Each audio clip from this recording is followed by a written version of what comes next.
گمراہی کی یادیں نکالنا یہ بہت اہم کام ہے۔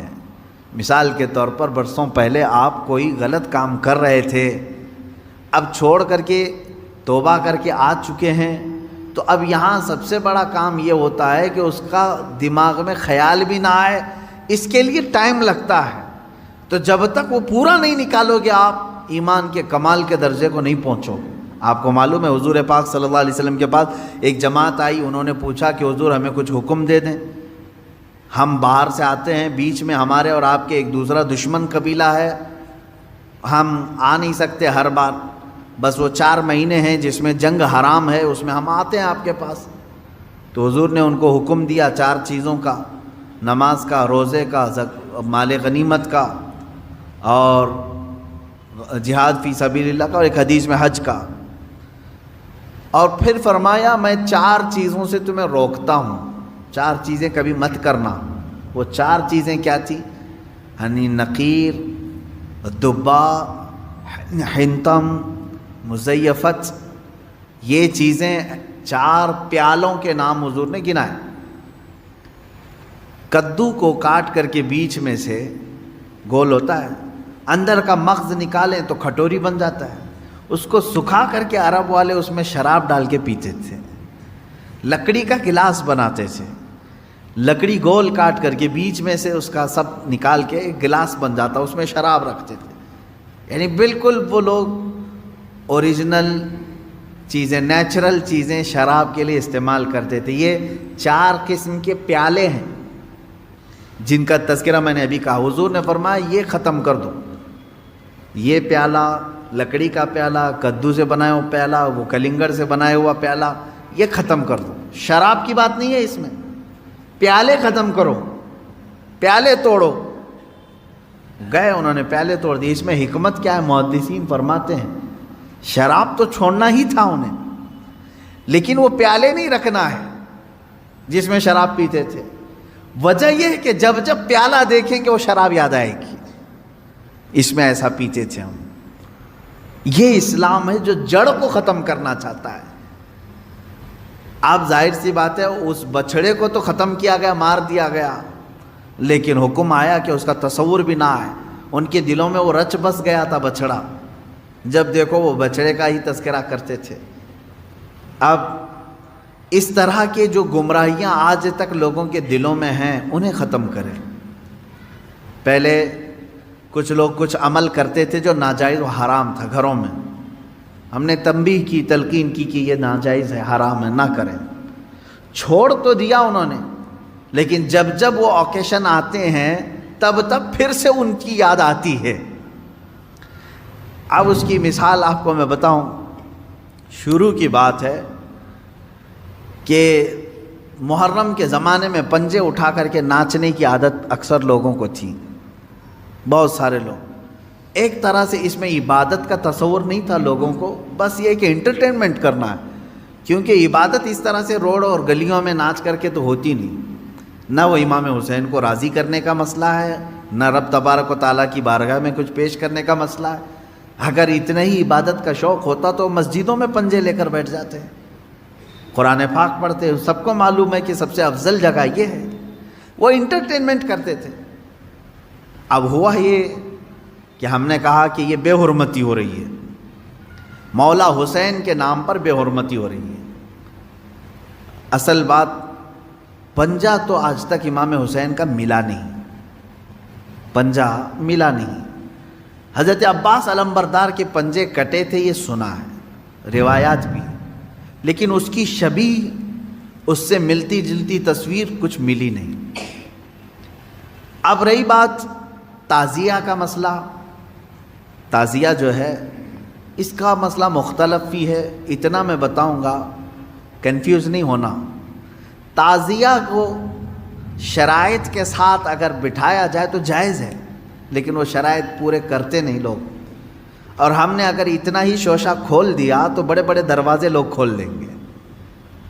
بات صرف اتنی تھی تعزیہ کی، امام حسین کا جو روضہ ہے اس روضے کی شکل کی کوئی چیز بنا کر کے آپ نے رکھ دیا، تو کسی بھی بزرگ کے روضے کی شکل بنا کر کے رکھنا مستحسن ہے، کوئی حرام کام نہیں ہے، ناجائز نہیں ہے.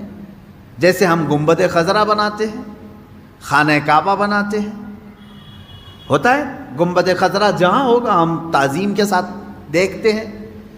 لیکن اس کے ساتھ اگر ایسے معاملات ہوں کہ اس کو لے کر کے سڑکوں پہ ہم گھومیں گے، ناچیں گے اور پھر اس پر چڑھاوے کریں گے، پھر اس کے ساتھ اپنے اپنے عقیدے جوڑ لیں گے، تو یہاں سے شیطان پھر گمراہ کرنا شروع کرتا ہے. خیر یہ بات الگ ہے، تعزیہ کا بات. رہی بات پنجے کا، پنجے کی جو لاجک ہے وہ نہیں سمجھ میں آئی. مجھے کوئی سمجھا دے.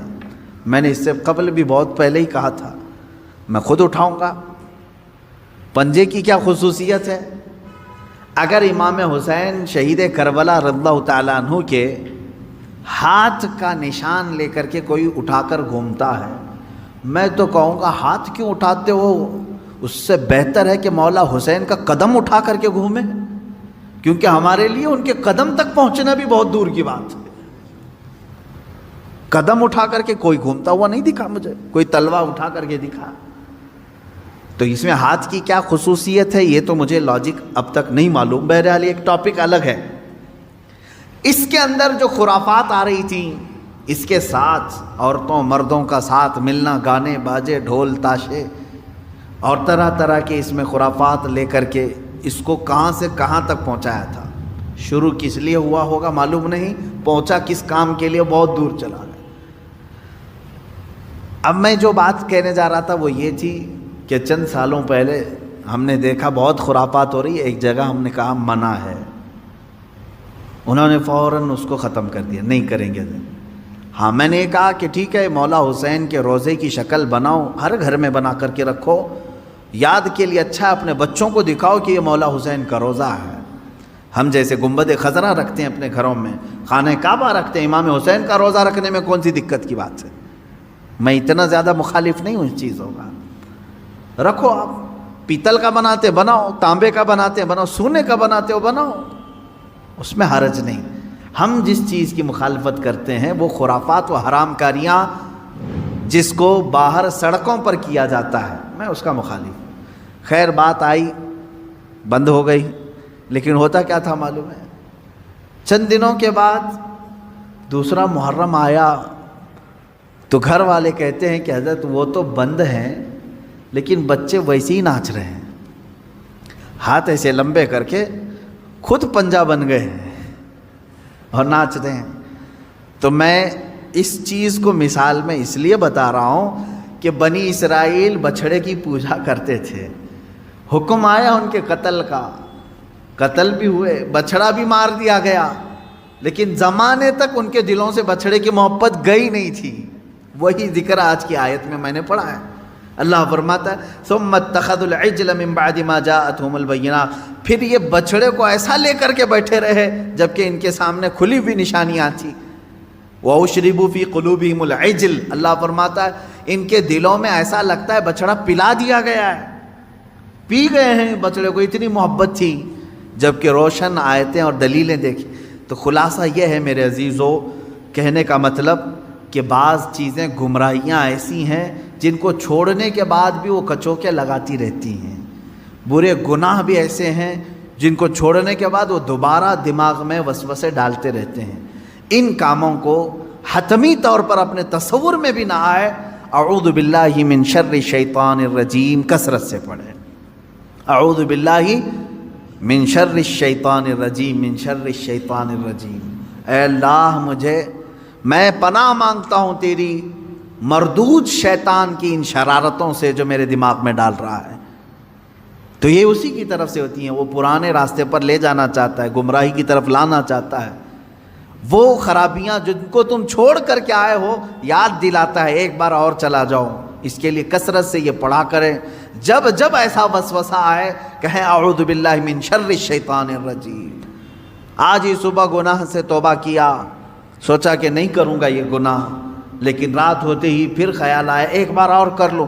میں بتا رہا ہوں فوراً اس وقت یہ پڑھو اعوذ باللہ من شر الشیطان الرجیم. اے اللہ میں تو چھوڑ چکا تھا شیطان مردود، پھر مجھے لا رہا ہے وسوسے، میں تیری پناہ مانگتا ہوں مردود شیطان کی شرارتوں سے. یہ باتیں یہاں تک ختم ہو گئیں.